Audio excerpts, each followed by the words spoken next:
नमस्कार, plus minus कार्यक्रम में आपका स्वागत है। दोस्तों, अभी तक हमने आपको ऐसी शख्सियत से मिलवाया जो राजनीति से थी, जो केंद्रीय मंत्री थे, मुख्यमंत्री थे। फिल्म, कला, संगीत, संस्कृति के शख्सियत से भी हमने आपको मिलवाया। लेकिन आज हम आपको हिंदुस्तान की सरहदों से पार लेकर चलेंगे और मिलवाएंगे एक ऐसी शख्सियत से जिसने अपने नाम से, अपनी काम से, अपनी सफलता से दुनिया भर में शोहरत हासिल की, और शोहरत भी ऐसी जिसको सुनकर आप दांतों तले उंगली चबा लेंगे। जरा कल्पना कीजिए, यदि आपका कोई लकी नंबर है और आप उस नंबर की कार लेना चाहते हैं तो आप अधिक से अधिक कितना खर्च कर दोगे? लाख, 2 लाख, 5 लाख, 10 लाख, हो सकता है करोड़, 2 करोड़ भी खर्च कर दो। लेकिन हमारे मेहमान ने अपने लक्की नंबर 9 के लिए, अपनी रोल्स रॉयस के नंबर प्लेट के लिए जानते कितना खर्च किया? 66 करोड़ रुपए, 33 मिलियन दिरहम। और केवल इस कार के लिए नहीं, उनकी बाकी कारों के लिए भी कभी 5, कभी 10, 20 करोड़ खर्च किए, और अपने मोबाइल के लिए तो उन्होंने 8 करोड़ रुपए खर्च किए। हम बात कर रहे हैं राज साहनी, बलविंदर साहनी, अबू सबा के बारे में, जो 3 अलग अलग नाम से जाने जाते हैं।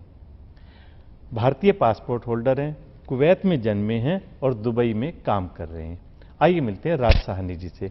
राज जी, आपका कार्यक्रम में स्वागत है। आपने इतनी बड़ी सफलता हासिल की, इतना शोहरत हासिल की और एक अच्छे खासे मुकाम पर पहुंच गए। इन सब की हम चर्चा करेंगे, लेकिन सबसे पहले हम जानना चाहेंगे, इस सफलता का श्रेय आप किसको देना चाहेंगे? माँ बाप का आशीर्वाद सबसे ज़्यादा, किस्मत। मैं बहुत मेहनती हूँ। मैं दिन में 15 से 18 घंटे काम करता हूँ, बहुत कम सोता हूँ। लेकिन मेरे जैसे बहुत लोग हैं जो मेहनत करते हैं, शायद वो इस जगह पे नहीं पहुँच सकेंगे। मैं यही कह सकता हूँ कि सबसे ज़्यादा मेरे पास मेरे माँ बाप का आशीर्वाद है।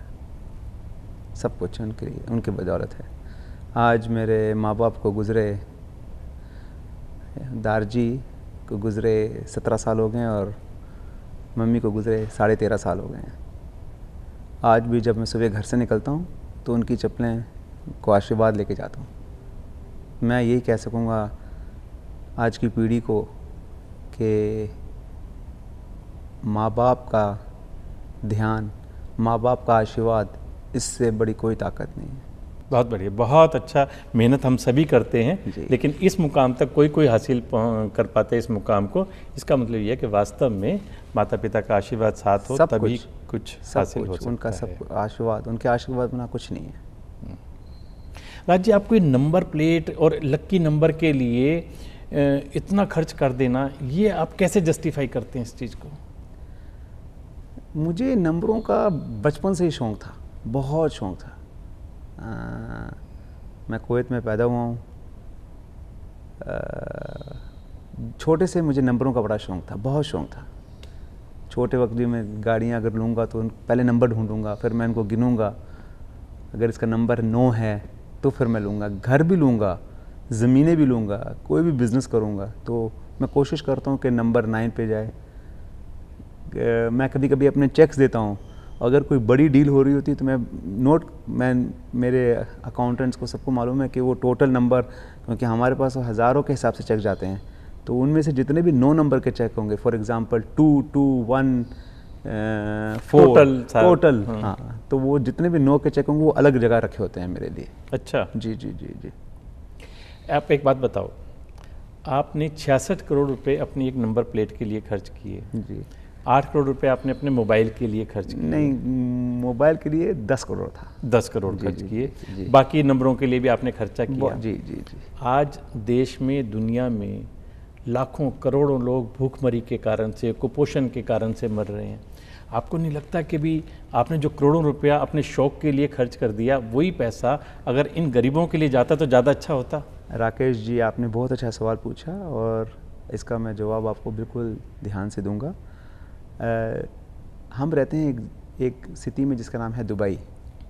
यहाँ के जो राजा हैं और अबू धाबी के राजा हैं, उनकी पॉलिसीज़ बिल्कुल अलग है बाकी दुनिया के हिसाब से। जब भी हम ये नंबर लेते हैं गवर्नमेंट से लेते हैं, लेकिन गवर्नमेंट ये पैसा गुड कॉज में लगाता है। अच्छा। जी जी जी, मैंने एक नंबर लिया था मेरे ख्याल से आज से बहुत साल पहले, करीबन 55 करोड़ 60 करोड़ रुपए का, उससे इन्होंने एक हॉस्पिटल बनाया था। Very good. जी जी जी। मतलब ये पैसा ऐसा नहीं है कि नहीं, सरकारी नहीं, खजाने नहीं, में नहीं, गया नहीं, और सरकार के काम में खजाने लग गया। बिल्कुल नहीं जाता है, नहीं नहीं नहीं, ये सारा गुड कॉज में जाता है, लोगों को खाने के लिए। नहीं नहीं, ये तो इनडायरेक्टली आपने चैरिटी के लिए खर्च किया। जी जी जी जी, मेरे दोनों काम पूरे हो गए। मुझे उससे कहते हैं नंबरों का बहुत शौक है, और साथ में उससे कहते हैं मैं जो पैसा ले रहा हूँ, इसलिए मुझे पैसों की इसकी कोई परवाह नहीं थी कि जितने पे भी जाएगा मैं लूँगा, और मेरे दोनों काम हो रहे हैं। और दुनिया में पहचान भी बन गई। मैंने कभी जिंदगी ये नहीं सोचा था कि नंबरों की वजह से कि मेरी पहचान होगी। ये पहचान होनी इतना अच्छी चीज़ नहीं है। ये मैं पहले आज से 4-5 साल पहले, मेरे पहले भी पैसे थे, अभी भी हैं, लेकिन उस वक़्त मेरी ज़िंदगी बेटर थी। अभी मैं ज़्यादा बाहर नहीं जा सकता। फॉर एग्ज़ाम्पल अगर मैं बाहर के देशों में जाऊंगा तो फिर, लेकिन यहाँ पर तो मुझे कोई चीज़ की तकलीफ़ नहीं है, क्योंकि यूएई में सिक्योरिटी, दुबई में सिक्योरिटी, दुनिया में किसी कोने में नहीं है ऐसी सिक्योरिटी। लेकिन जब मैं बाहर जाता हूँ तो मेरे पास 5-5, 600 बॉडीगार्ड होते हैं। मैं कहीं तो वो स्ट्रेस है एक तरीके से, आपकी प्राइवेसी नहीं है। आपको दुनिया से हज़ारों जगह से ईमेल्स आते हैं, लोग आपको कोई जेन्युइन भी लोग होते हैं जो आपसे मदद मांगते हैं, हम उनकी मदद करते हैं। कोई लोग जेन्युइन नहीं होते, तो to become famous is not very good, मैं ये कहूँगा। राज जी, आप रियल एस्टेट में हैं और हमने सुना कि आपके प्रोजेक्ट टाइम से पहले कंप्लीट हो जाते हैं जी।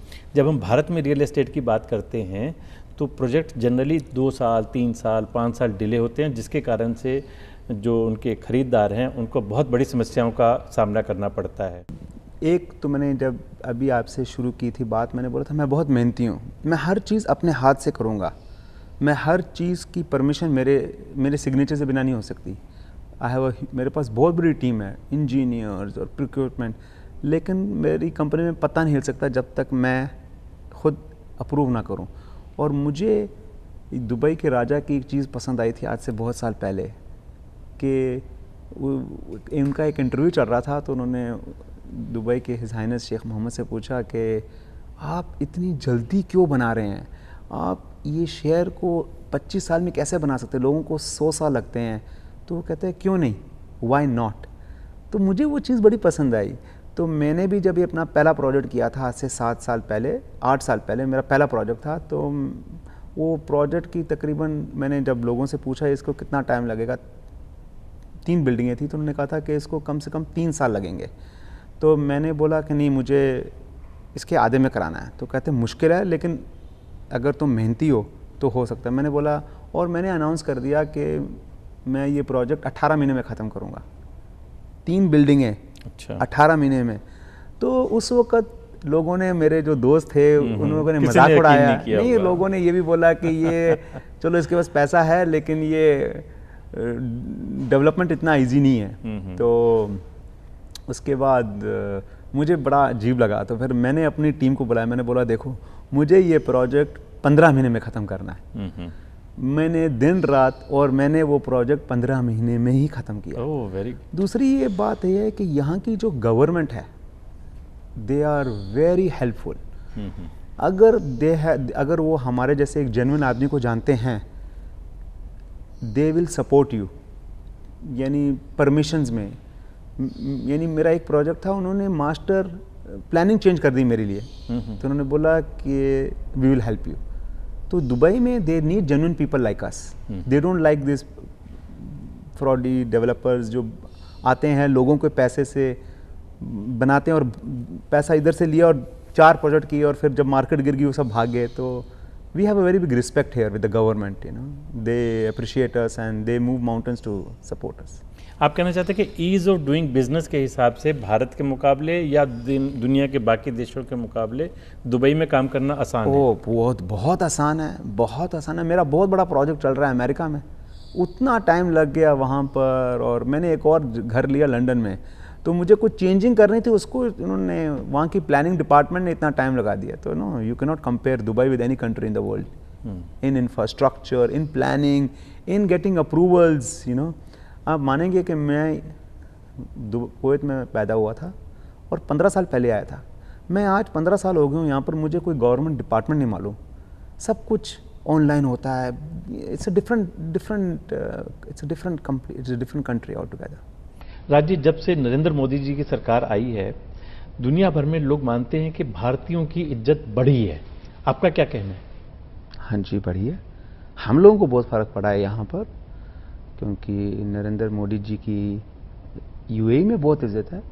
हमारे अबू धाबी के राजा और दुबई के राजा और नरेंद्र मोदी जी के साथ बहुत प्यार है। मैं तो कहूँगा पूरी दुनिया में बहुत फ़र्क पड़ा है। हमारे हिंदुस्तानियों की बहुत इज्जत बढ़ी है।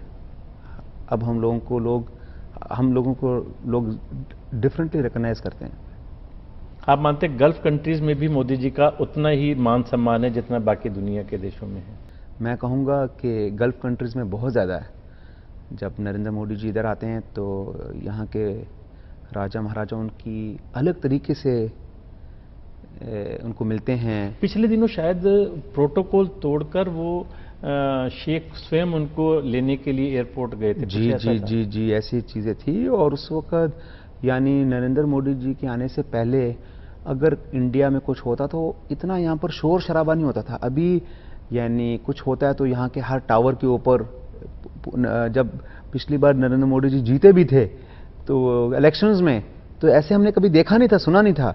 तो बुर्ज खलीफा पे और उसके बाद अबू धाबी में एक बहुत बड़ा टावर, उसका नाम है इत्तेहाद टावर, उसमें नरेंद्र मोदी जी की पिक्चर, उनके congratulations for winning your elections. नहीं, बहुत फ़र्क है, बहुत फ़र्क है जी। राजे, भारत की एक बहुत बड़ी समस्या शुरू से रही है ब्रेन ड्रेन की। हमारे अच्छे अच्छे डॉक्टर्स, इंजीनियर, साइंटिस्ट सब बाहर चले जाते हैं और बाहर जाकर के रिसर्च करते हैं और नोबेल प्राइज़ विनर तक बनते हैं। जी, बिल्कुल सही बात है। इसी तरह से हमारे अच्छे बिजनेसमैन, जैसा आप कह रहे हैं, आपके अंदर इतनी काबिलियत है, इतना प्रोफेशनलिज्म है, समय से पहले काम को करना और इतनी मेहनत करना, आपको नहीं लगता कि भारत की भूमि के साथ में जो आपकी मातृभूमि, जन्मभूमि, पितृभूमि है, उसके साथ कहीं अन्याय किया आपने कि जो आपकी काबिलियत का फ़ायदा देश को मिलना चाहिए था, भारत को मिलना चाहिए था, वो दुबई को दे रहे हैं? ऐसा नहीं कह सकता, क्योंकि देखें मेरी पैदाइश ही बाहर की है। मेरे जो दारजी थे, मैं पंजाबी हूँ, तो हम अपने डैडी को दारजी कहते हैं। मेरे दारजी कुवैत में 60 साल पहले गए, मेरे ख्याल से 70 साल पहले गए। और मेरी पैदाइश कुवैत में हुई। आज मैं 49 ईयर्स का हूँ, तो मेरी पैदाइश ही कुवैत में हुई। तो फिर हम जैसे लोगों के लिए जो हमें सिस्टम मालूम है गल्फ़ कंट्रीज़ में, हम लोग इंडिया काम नहीं कर सकते। ट्राई किया, लेकिन मुझे अभी टीवी के सामने बोलना नहीं चाहिए। It was not easy. ना बोले हुए भी आपने सब कुछ बोल दिया, कोई चिंता की बात नहीं। अच्छा, ये बताइए कि जब आप इतना खर्चा करते हैं अपने शौक के लिए, नंबर के लिए, आपके परिवार का आपको समर्थन मिलता है? आपके परिवार की क्या संरचना है, कैसे काम करते हैं? सब कुछ मैंने अपने हाथों से बनाया, तो मुझे कोई उफ करने वाला तो है नहीं। तो और दूसरी बात है कि मेरे शौक़ हैं, और जब मैं जानता हूँ कि मैं इस दुनिया में, मैं बहुत लोगों को जानता हूँ जिनके पास मेरे से ज़्यादा पैसा है लेकिन उनको जीना नहीं आता, तो मैं कभी कभी उनसे बातें करता हूँ कि मैं बोला, तुम ये किसके लिए कर रहे हो? तुम यहाँ पर आए हो एक विजिट वीज़े पे, और उसको एक्सपायर होना है एक बार, और तुमने चला जाना है। मैंने अपने बच्चों के लिए सब कुछ रखा है। मैं जब छोटा था तब से मुझे चैरिटी का बड़ा शौक़ था। मैं हमेशा सोचता था कि मैं स्वर्ग कैसे जाऊंगा। तो तो मैं हमेशा ही सोचता था कि ऐसे कौन से काम किए जाएं कि भगवान आप पे खुश हों। और बिल्कुल, आखिर भारतीय संस्कृति तो हमें यही सिखाती है। जी, बिल्कुल सही बात है। जी। तो जब भी मुझे किसी की फ़ोन आई इंडिया से, कोरोना टाइम भी, जिसने भी मुझे हमें गुरुद्वारों से फ़ोनें आई, हमने दिए। एंड आज मैं 49 ईयर्स का हूँ, लेकिन 17 साल पहले मैंने पंजाब में एक जगह है, उसका नाम है अमृतसर। हाँ जी, सारी दुनिया जानती है। उसके अंदर एक जगह है, उसका नाम है पिंगलवाड़ा। जी, मुझे नहीं मालूम आप कभी गए हैं वहाँ के नहीं, लेकिन आप उसको जाके देखें। तो जब मेरे दारजी पूरे हुए थे तो मैं चाहता था कि मैं अपने दारजी के लिए, उन्होंने मुझे जन्म दिया है और उनकी बदौलत मैं दुनिया में आया हूँ, तो मुझे उनके शांति के लिए कि उस स्वर्ग में शांति से रहें, मैं बहुत जगह स्टडी किया कि मैं क्या करूँ ऐसे। फिर मैंने पिंगलवाड़ा गया, तो मैंने वहाँ पर देखे अपाहिज लोग, लेडीज़ उनके पास खाने की जगह, खाने की तकलीफ़ इंडिया में, है ना। तो फिर मैं इस कंपनी में, इस जगह पे गया एज चैरिटी, और मुझे वहाँ बहुत अच्छा लगा। तो फिर मैं वहाँ पर, एक औरत थी, उनका नाम था, अभी भी हैं, भगवान उनको लंबी उम्र दे, डॉक्टर इंदरजीत कौर। वो बेचारी 75 साल की, उन्होंने कभी शादी नहीं की, एंड वहाँ की वो चेयरमैन है। तो फिर मैंने उनको बोला, मैंने कुछ करना है। कहती है कि हमारे पास ज़मीन बहुत है, अगर आप एक बना सकते हो, एक ओल्ड एज बना लें, जिसमें क्योंकि हमारे इंडिया में जब माँ बाप बूढ़े हो जाते हैं तो उनके बच्चे उनको, मैं सबकी बात नहीं कर रहा, कोई लोग ऐसे हैं उनको घर से बाहर निकाल देते हैं, तो उनके पास रहने की जगह नहीं। तो फिर मैंने एक बहुत बड़ी बिल्डिंग बनाई वहाँ पर। बहुत सुंदर। जी जी जी, बहुत खूबसूरत, बहुत बड़ी। तो उसको 3-4 साल लग गए, 3 साल लगे थे उसको। मैं हैरान था कि इतना टाइम क्यों लग गया, लेकिन जगह भी बहुत बड़ी थी। उसके बाद जब मुझे अपनी मम्मी को लेने के टाइम आ गया कि मम्मी को दिखाऊं वो, तो मेरी मम्मी स्वर्ग चली गई। तो फिर मैं वहाँ पर फिर गया, मैंने बोला मैंने अपने दादाजी के लिए तो ये बनाया है, तो मैं अपनी मम्मी के लिए कुछ करना चाहता हूँ। तो उन्होंने बोला कि हम यहाँ पर एक टीबी हॉस्पिटल बना सकते हैं। तो फिर मैंने बोला मुझे, बहुत सुंदर। जी जी, फिर मैंने वहाँ पर एक अपनी मम्मी के नाम पे एक टीबी हॉस्पिटल बनाया है। वो जब ख़त्म हुआ तकरीबन 2012 में, तो फिर मैंने बोला मैं कुछ अपने लिए भी कर लूँ वहाँ पर। पता नहीं मेरी औलाद मेरे लिए कुछ बनाएगी कि नहीं। वैसे तो मेरे बच्चे बहुत अच्छे हैं, लेकिन मैंने सोचा कि मैं अपने होते होते कुछ कर रहा हूँ यहाँ। तो फिर मैं वहाँ पर फिर गया, तो उन्होंने मुझे बोला कि हमारे पास एक स्कूल नहीं है बच्चों के लिए जो सुन नहीं सकते और बोल नहीं सकते, इसको डम एंड डफ स्कूल। तो वहाँ पर सबसे बड़ा स्कूल मैंने बनाया। बहुत सुंदर राज जी जी जी। आपको अपनी मातृभूमि से, अपने वतन से जी इतनी दूर होते हुए भी इतना जी, जी, प्रेम है, प्यार है, बहुत जी, अच्छा लगा। जी जी जी। और ये वास्तव में उन लाखों NRIs के लिए और बाकी लोगों के लिए एक बहुत प्रेरणा की बात है कि अपनी मिट्टी से हमें लगाव छोड़ना नहीं चाहिए, उससे उतना ही प्यार रखना चाहिए।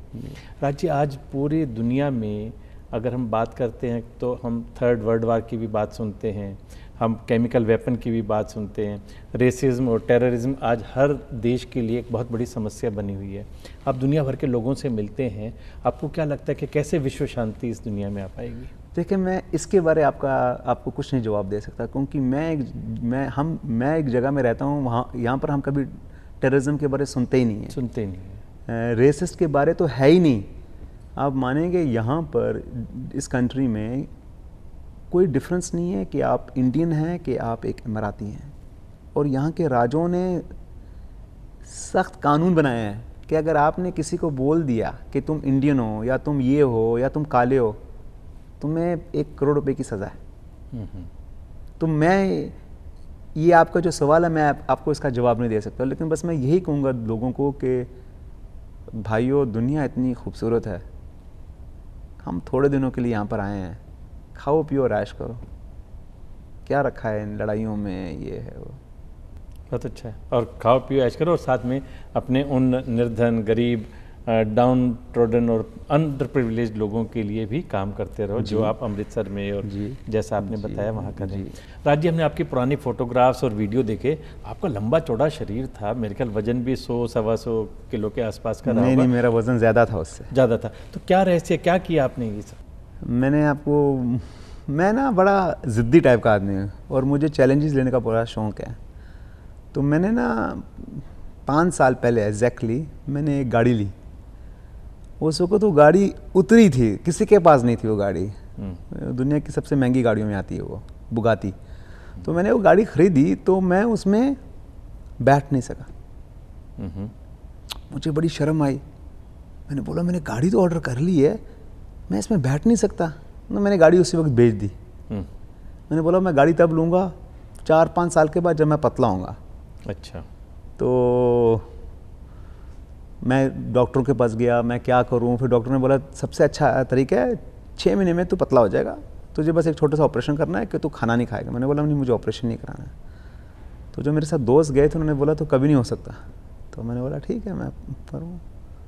तो मैं तकरीबन 5 साल से मैं अपने खाने का बड़ा ध्यान रखता हूँ।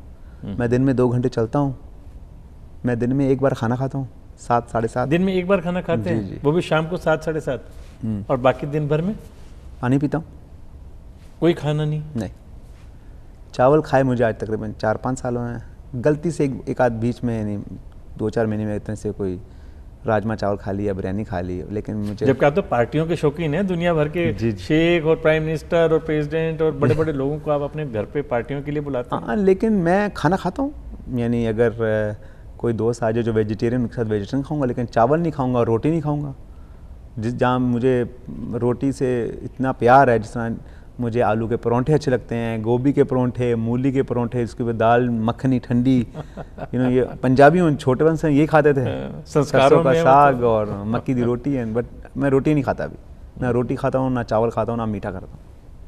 तो आपने अपना वजन 140 से और 100 से नीचे नीचे आ गए। मेरा अभी वजन 85 है। It very good. जी जी जी। ये है डिटर्मिनेशन। जी, जी, एक बार मन में ठान लिया तो वो ठान करना ही करना है। Where there is a will there is a way. जी बिल्कुल। बहुत अच्छा। अच्छा, आपके कुछ फोटोग्राफ्स वीडियो हमने देखे, आप शेरों के साथ खेल रहे हैं, आपको डर नहीं लगता? नहीं, मेरा एक दोस्त है, जब से मैं दुबई में हूँ उसके साथ दोस्त है, और अभी हम एक बहुत बड़ा फार्म हाउस बना रहे हैं, बहुत बड़ा। हमें गवर्नमेंट ने जगह दी और हम वहाँ पर अपने शेर रखेंगे, चीता रखेंगे, जिराफ, दुनिया के हर अजीब सबसे बड़े से बड़ा जानवर होगा वहाँ पर। जी। लेकिन मेरे को ये बताओ कि जैसे डॉगी को हम हक कर लेते हैं, आप उस वीडियो में, हम अपने दर्शकों को दिखा भी रहे हैं, अपने वीडियो में आपने शेर को हक किया हुआ है। इतना नहीं हक किया, लेकिन अब ये ट्रेंड होते हैं, बहुत ट्रेंड होते हैं, हमारे घर में आते रहते हैं ये शेर। यहाँ पर अलाउड नहीं, लेकिन हाँ मेरे घर में घूमते रहते हैं ये शेर। जी जी। राज्य, हर सफल व्यक्ति के बिजनेस के कुछ मूल मंत्र होते हैं जो उसको ऊंचाइयों पर लेकर जाते हैं, और जो दूसरों के लिए एक सोर्स ऑफ इंस्पिरेशन, मोटिवेशन भी होते हैं। क्या कहेंगे आप? मैं लोगों को, ऑफ कोर्स अब मैं चाहूँगा कि लोग मोटिवेट हों, बट मैं कोई लोग मेरे बारे कहते हैं कि ये बहुत पैसा खर्च करता है, ये ऐसा करता है, ये गाड़ियाँ लेता है इतनी। मैं अपने आप पे एंजॉय करता हूँ, लेकिन मैंने पहले अपनी ज़िंदगी में बड़ी मेहनत की है, और मैंने अपने दारजी से बड़ी चीज़ें सीखी हैं। और एक चीज़ मैंने अपने इंस्टाग्राम में भी डाली है, आप लोगों को देखना चाहिए और बच्चों को देखना चाहिए, आज के फ्यूचर किड्स को देखना चाहिए कि money speaks only one language, you save me today, I save you tomorrow. Money speaks only one Only one language. You save me today, I will save you tomorrow. बहुत सुंदर, बहुत ही बढ़िया। आप मुझे आज बचाओगे तो मैं कल आपको बचाऊंगा। बहुत बढ़िया। जी, ये नहीं है कि मैं, अगर मेरे पास 100 करोड़ है तो मैंने 100 करोड़ की गाड़ियाँ ले ली हैं, नंबर नहीं है, ऐसा नहीं। दोस्तों, इतनी बड़ी बात वो व्यक्ति कह रहा है जो करोड़ों रुपया नंबर प्लेट के लिए या मोबाइल नंबर के लिए खर्च करता है। तो आप समझ सकते हैं कि रुपए की क्या कीमत होती है और रुपए को हमें कितना महत्व देना चाहिए। बहुत मेहनत देना चाहिए, बहुत। मैं जब छोटा था, तो जब मैं बहुत छोटा था ना, 7-8 साल का था, मुझे पैसे से सबसे बड़ा प्यार था। आपके पास एक विजन होना चाहिए। तो मैं चाहता था कि मेरे पास बहुत पैसे हों। तो जब मेरा जन्मदिन होता था या कोई नया साल या कोई पार्टी होती, तो मेरे डैडी मुझे पैसे देते थे ना, तो मुझे 10 बड़ा नोट देते थे, 10 का नोट, वहाँ को 10 दिनार कहते हैं। तो मैं वो 10 दिनार का नोट लेके बैंक जाता था, और मैं बैंक वाले को बोलता था मुझे छोटे छोटे नोट दो। अच्छा। और वहाँ पर क्वार्टर दिनार का नोट होता था, तो एक नोट का मुझे 40 नोट मिलते थे, और मैं बड़ा खुश होता था। और मैंने ऐसे घटियाँ बना के रखी। मुझे बचपन से था कि मुझे पैसे कमाने हैं, बचाने हैं, और फिर मैं ऐश करूँगा। तो मैं छोटेपन से मैंने मैंने मेहनत बहुत की, मैंने पैसे खर्चा तभी करता था, लेकिन बचाता था। राज्य, आप हमारी यंग जनरेशन के लिए क्या संदेश देना चाहेंगे? आप इतने बड़े एंटरप्रेन्योर हैं और सफल बिजनेसमैन हैं। मैं अपने दुनिया के हर बच्चों को या यंगस्टर्स को ये बोलूँगा कि फोकस करें। Life is not easy, life is challenging, but if you focus, for example, मुझे जब 3-4 काम इकट्ठे आ जाते हैं, मैं बोलता हूँ मैं नहीं करूँगा, मैं एक काम करूँगा। मैं एक काम करूँगा, but I will focus on it, कि A to लेके Z इसमें कोई गलती ना हो। प्रोक्योरमेंट हो जाए, कंस्ट्रक्शन हो जाए, सेल हो जाए, लीगल हो जाए, आई विल मेक श्योर कि I am focused on it. And मैं आपको फिर बोलूँगा और बच्चों को भी बोलूँगा कि माँ बाप का आशीर्वाद इससे बड़ा कुछ नहीं है। Luck can change, I am telling you. आप इतना बड़ा बिजनेस, इतना बड़ा एम्पायर संभालते हैं, आप अपने लिए, अपने स्वास्थ्य के लिए क्या करते हैं? किस तरह की दिनचर्या रखते हैं? मैं दिन में 2 घंटे चलता हूँ। अच्छा। हाँ, मेरी बड़ी मीटिंग्स होती हैं। एक तो मुझे लगता है आपको भी याद होगी, जब हम पहली बार मिले थे तो मैंने बोला था राकेश जी आओ हम पहले 1 घंटा चल लें। हाँ बिल्कुल याद है। तो इससे क्या होता है कि सर हम अपना टाइम नहीं वेस्ट करते। जब मैं किसी अच्छे लोगों को मिलता हूँ तो फिर अगर उनके साथ मेरी मीटिंग है तो मैं उनके साथ 1 घंटा चलता हूँ, मेरी सेहत भी चलती है साथ में और मेरे काम भी हो जाता है। आई एम एक्टिव, मैं अपने साइट्स पे भी जाता हूँ, मैं हर जगह खुद जाके चेक करता हूँ। मेरी ताकत मेरा स्टाफ है, but still I do their job also. कभी आपके अंदर अहंकार नहीं आया कि इतना बड़ा मैंने नहीं, खुद से क्रिएट एक किया मैं है? बताऊं, जब मैं छोटा था, मैं सच्ची बताऊं, जब मैं छोटा था, जब मैं 15, 16, 17 साल का था तब मैं बड़ा अंकारा हुआ था। 18 का था, 19, 18 अंकारा हुआ था। छोटा सा था, मेरे बड़े भाई ने मुझे गाड़ी लेके दी थी और उस वक्त वो सबसे महंगी गाड़ी थी कुवैत में। उस वक्त आज से नहीं समझ लो 50 लाख रुपए की गाड़ी थी, आज से 30 साल पहले। तो मेरे पास पैसे थे, मैं मेहनती छोटे से था और जब मैं छोटे से था मेरे पास पैसा था। तो एक बच्चा जिसके अब लाइक 17 साल का था और मेरे पास सबसे महंगी गाड़ी और पैसा मैं खुद कमाता था। मेरे like it was joint business with my brother, लेकिन मेरा खुला हाथ था उस वक्त। तो उस वक्त मैं बड़ा अंकारा हुआ था। लेकिन स्लोली मुझे पता चला कि जब तुम अंकारे होते हो तो तुम्हें कोई प्यार नहीं करता, तुम्हें लोग नफरत करेंगे। आज आपके पास पैसा है, मेरे पास पैसा है, लेकिन अगर आप अच्छे होंगे तो मैं आपको प्यार करूंगा, लेकिन आप अंकारे होंगे तो मुझे आपसे क्या लेना देना है, मैं आपसे दूर हो जाऊंगा। और ये जब मैं समझा तो मैं एकदम आई स्टार्टेड फ्लाइंग कि अहंकार सबसे बुरी चीज़ है। राज जी, आपके फ्यूचर प्लान्स क्या हैं? आप एक अच्छे खासे मुकाम पर पहुंच चुके हैं, अब इसके बाद आगे कहाँ की तैयारी? अभी तो मैंने शुरू किया। अच्छा। अभी तो मैंने शुरू किया। अभी मैं एक अपना होटल बना रहा हूँ दुबई की सबसे खूबसूरत लोकेशन पे। अभी शुरू हुआ है 6 महीने पहले। अभी तकरीबन ये प्रोजेक्ट भी 5 से 7 साल का, लेकिन मैं 2.5 साल में ख़त्म करना चाहता हूँ, 3 साल में। 5-7 साल वाले प्रोजेक्ट को आप 2.5-3 साल में खत्म कर देंगे? 3 में ख़त्म कर दूंगा। 6 महीने हो गए हैं, 2.5 साल में मैं खड़ा कर दूंगा इसको।